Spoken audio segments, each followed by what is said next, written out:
Hey, I'm Barbara O'Neill, and if you're over 50 and feeling sluggish, bloated, or just not at your best, I have a simple yet powerful remedy to share with you. It's something as basic as Celtic Salt and lemon water, but trust me, the benefits for your gut health and energy are incredible. Stick with me, and I'll show you how this natural duo can transform your digestion and vitality, no matter your age. And as a special thank you for joining me today, we're giving away 100 free copies of my best-selling book to subscribers. So, if you haven't already, make sure to hit that subscribe button and leave a comment about why you want to win my best-selling book. Another problem, we're told, is salt. Yeah? We've got to stop the salt. So let me give you the salt story. Seawater. Seawater is the highest concentration of sodium, and it contains 92 minerals. In fact, in the book The Calcium Lie by Dr. Robert Thompson, he says the clearest indicator of a creator God is seawater, because seawater has the exact mineral balance and proportion as is found in our body, in our blood, in our bones, in our tissues. And the good news is we don't have to drink seawater. In fact, we shouldn't drink seawater, predominantly. So last year when I was staying in Ireland and my friend Jenny that I stayed with, we drove 10 minutes every day and ran up and down the sand hills and dived into the sea, and I always had a couple of mouthfuls. But predominantly, I drink water. Water is the liquid that God designed everyone to drink. Now, of those 92 minerals, sodium takes up 30%, and chloride takes up approximately 50%. I think it's exactly 52%. And because they're the first crystals formed when the water's evaporated, man scoops up the sodium chloride, bleaches it white, puts aluminium with it, and there's your table salt.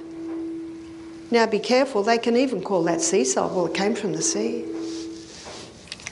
But the salt, so table salt, basically is 2 minerals. The salt that we use is Celtic Salt. And Celtic Salt is a hand-harvested sea salt, and it contains 82 minerals. So where are the other 10? They're in such pico proportion, barely measurable, that it's inevitable that some are lost in the evaporation process. Himalayan salt is probably a little bit more freely available, and it contains 75 minerals. So it's still fairly close. The membrane around every cell in the body is a bilayered membrane, 2 layers. And there are sodium-potassium pumps inside that layer. And that sodium-potassium pumps are ever basically going like this to keep the balance of sodium, highest amounts outside the cell or extracellular. Inside the cell, it's potassium is the highest mineral. There is a little bit of sodium, but these sodium-potassium pumps keep that in its balance. But if someone is taking table salt is such harsh minerals, you inject that straight into the blood, you would kill a person.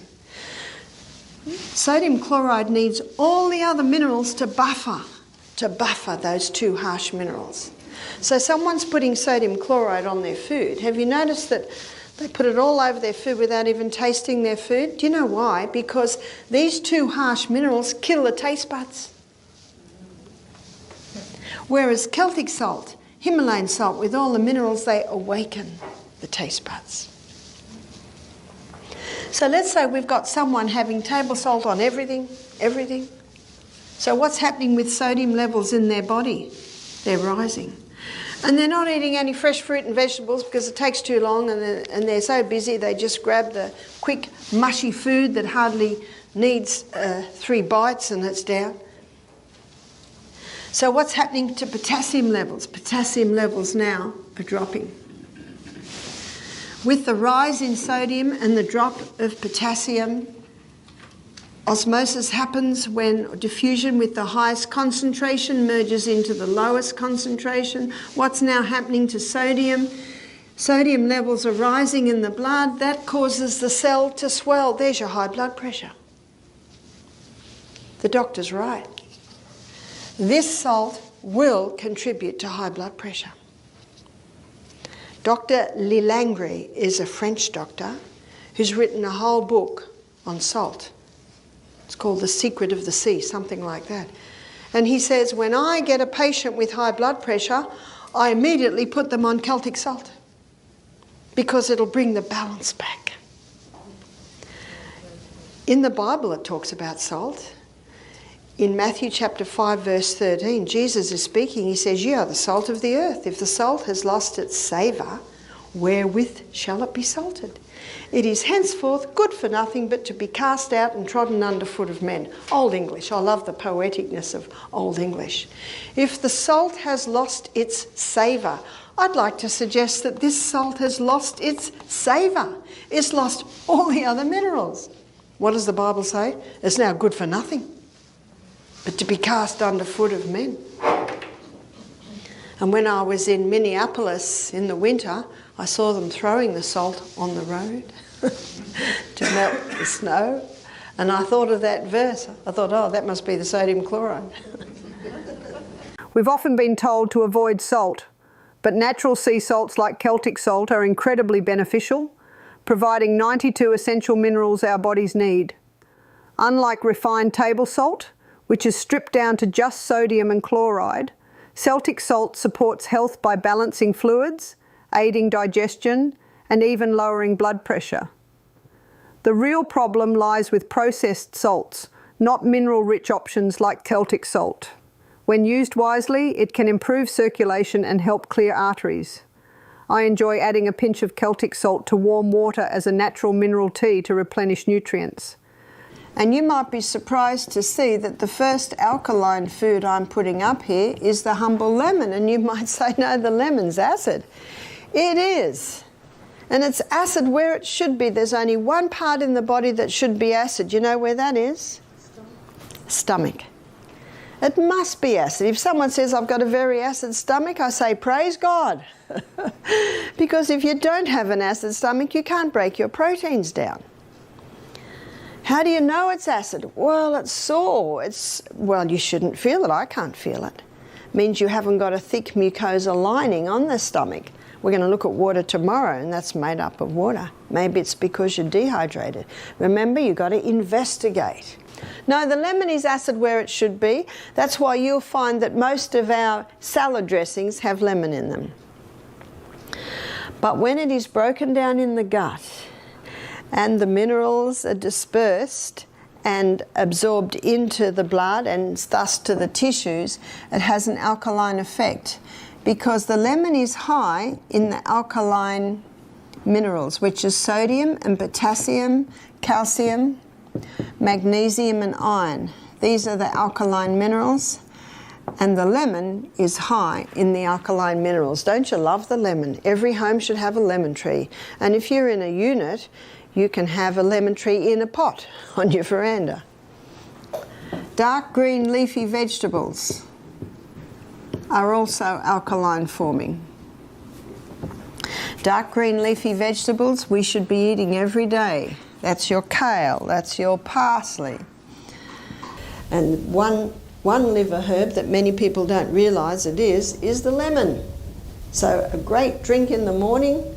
Remember, you wake up, have your water, have another bit of water, and then when you come near the kitchen, have the kettle boiled and put juice of a lemon in some water with a little bit of boiling water on top and have a warm lemon drink. Fantastic liver tonic early in the morning. Also, the lemon is an internal alkalizer, so that will do a few things too. Two simple yet powerful remedies for gut health are Celtic salt and lemon. Starting your day with warm water mixed with a pinch of Celtic salt and the juice of half a lemon can work wonders.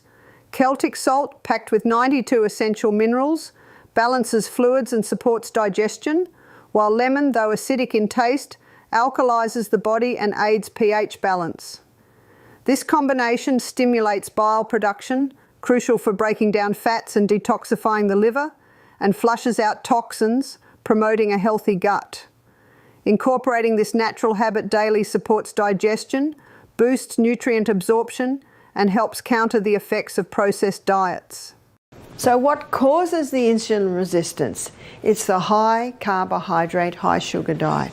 It's just the cell gets to the point where it says, we've got enough. Sick of the sight of you. So how to recover from insulin resistance is to get the glucose, those carbohydrates right down. Get the fibre up, the good proteins and the healthy fats. That's the best way to recover from insulin resistance. But you just imagine for a moment, and this is happening in America a lot today, people are not drinking enough water, they're not having the whole salt, and they're definitely not having many greens, which is where your magnesiums is. So the little bit of water they're having is not getting inside the cell. They don't go out in the sunshine because they're scared of getting skin cancer. So they're not getting their vitamin D, so the calcium can't get in and the minerals can't get in. And they're trying to lose weight, so they've listened to a lot of the media hype that you've got to stop the fat because fat will make you fat. So they're on a high carbohydrate diet. Remember what fat will do? It'll give you satisfaction or a satiation, a full feeling. But if you're not having any fat, you just eat and eat and eat and eat and eat and eat. The whole packet of cookies goes, the whole chips go. There's not a sign in your body that says enough. It's the fibre, protein and the good fats that will give you that sign. So they're on a high carbohydrate diet, thinking that if they go fat-free, they'll lose weight. And can you see what's happening? The water can't get in, the minerals can't get in, the glucose can't get in, and the body says, what are we going to do? Because remember, this is the CBD of the human body. What are we going to do? And the body says, we've got one last thing up our sleeve. We'll just force it into the cell. That's high blood pressure. So high blood pressure can be a result of dehydration. It can be a result of mineral deficiency, magnesium deficiency. It can be a result of vitamin D deficiency. It can be a result of a high carbohydrate, high sugar diet. It can be a result of inactivity. So there's a whole lot of things that can come together to contribute to high blood pressure. That's why the detective hat has to be put on to find out why these things are so. And in some cases it'll be a bit of this one, in some cases a bit of that one, in some cases other things. So let's begin at the mouth. Did you know that in a state of chronic dehydration, too much saliva is produced? Some people think a dry mouth is a sign of dehydration. It is, and too much saliva can be a sign of dehydration. You see, when not enough water is going into the body, and how much water should go in? Let's do an assessment of that. So our kidneys, to know how much water should go in, we need to look at how much is coming out. So in our kidneys, we urinate out 1.5 litre loss. Now, a litre is the same as a quart. So I'm probably best, because I'm speaking to an American audience, to say quart loss. 1.5 quart loss. Out of the skin, it can be 0.5 of a quart loss. Out of the colon, 0.3 of a quart loss. And out of the lungs, it's about a 0.2 of a quart loss. So that equals 2.5 quart loss every day.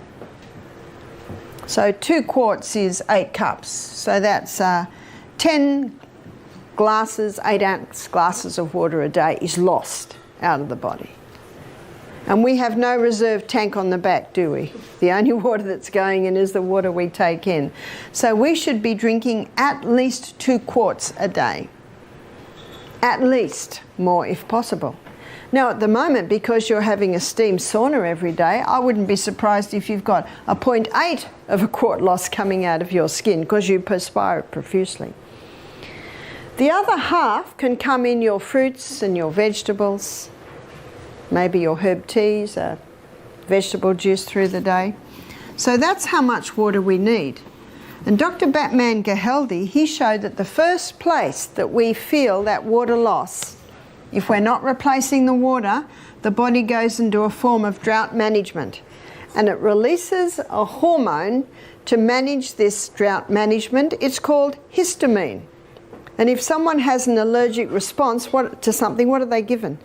Antihistamines. You know the best antihistamine is just water. So the first place that water is taken from to try and maintain full blood volume in the veins and arteries is the lining of the stomach. We have a thick mucosal wall lining the stomach, and so now we've got a very thin mucosal wall. Now in that mucosal wall there's sodium bicarbonate, and the sodium bicarbonate is in the mucosal wall to neutralise any stomach acid that might try and get through, and basically protect against stomach ulcers. So what is a stomach ulcer? It's basically a breakdown of the tissues. Incorporating Celtic salt and lemon into my daily routine has transformed my gut health. Celtic salt, with its 92 essential minerals, helps balance electrolytes, support digestion, and enhance nutrient absorption. Paired with the alkalizing properties of lemon, this duo stimulates bile production, crucial for breaking down fats and detoxifying the liver. A morning drink of warm water with a pinch of Celtic salt and lemon juice not only promotes gut health, but also helps flush out toxins, improve metabolism, and support pH balance. This simple, natural habit has been a game changer for digestion and overall well-being. The doctor is right. Table salt will contribute to high blood pressure. There's a French doctor named Dr. Lelangre, and he's written a whole book on salt. He said, when people come to me with high blood pressure, I put them on Celtic salt. Why does he put them on Celtic salt? Because Celtic salt contains 82 minerals. It's a hand-harvested sea salt. So the minerals are in the Celtic salt in their balanced form. What about Himalayan salt? In many places, Himalayan salt is a lot easy to get. There's about 75 minerals. So it's pretty good.